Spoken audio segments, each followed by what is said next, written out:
Welcome to the How to Quit Working show. This is the only show that brings you awesome people just like you who got sick and tired of doing something they don't like and don't care about and have created an amazing life of freedom using what they know instead of just getting paid for what they do. And now, here's your host, the Quit Working guy, Jeff Steinman. Hello everyone, welcome to the mini episode of the How to Quit Working show. This mini episode is going to have highlights from my interview with Bob Baker. Bob is the godfather of music marketing and author of Guerrilla Marketing for Musicians, but that's not what he's going to talk about today. Today he's going to talk to us about how he makes money from home and how he has built a business with his knowledge about music marketing as well as a number of other things that he loves to talk about.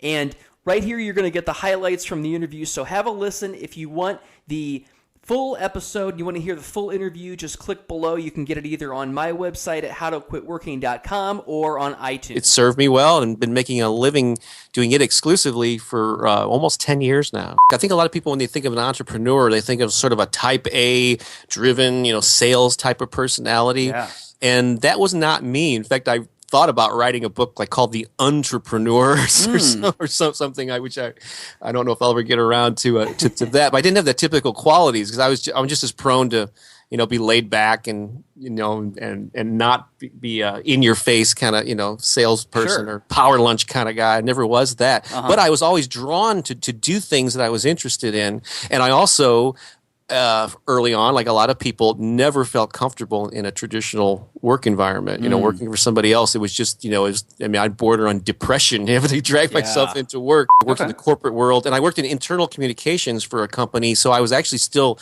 honing my writing, editing, design skills, which I certainly could apply to my author business while I worked the internet and did stuff on nights and weekends. But I never got comfortable. The safety of the traditional job was just never something that was my strength or that I was interested in. And so as soon as I saw that the income was there, and actually it started to exceed my day job salary, then I put in my notice, and like I said, that was almost 10 years ago. But I used that dissatisfaction. I never did get comfortable in that environment, so I used the dissatisfaction to sort of motivate me to continue to chip away, little by little. I mean, I remember, there was a period where I was only maybe making there was a couple $100 a month coming in, so I would see, look at that as a small victory. And actually, there was a number of years where I had up on my refrigerator, I had this little kind of affirmation that was saying,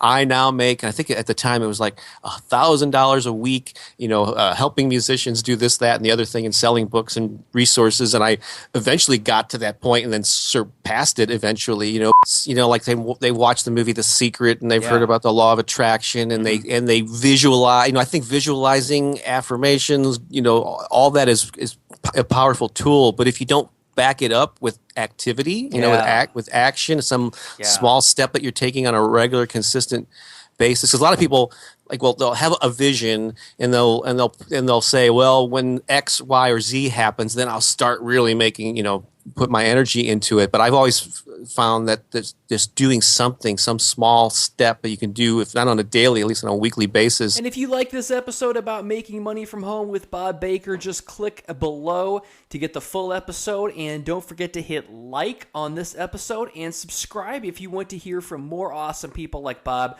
who have created an amazing life of freedom for themselves.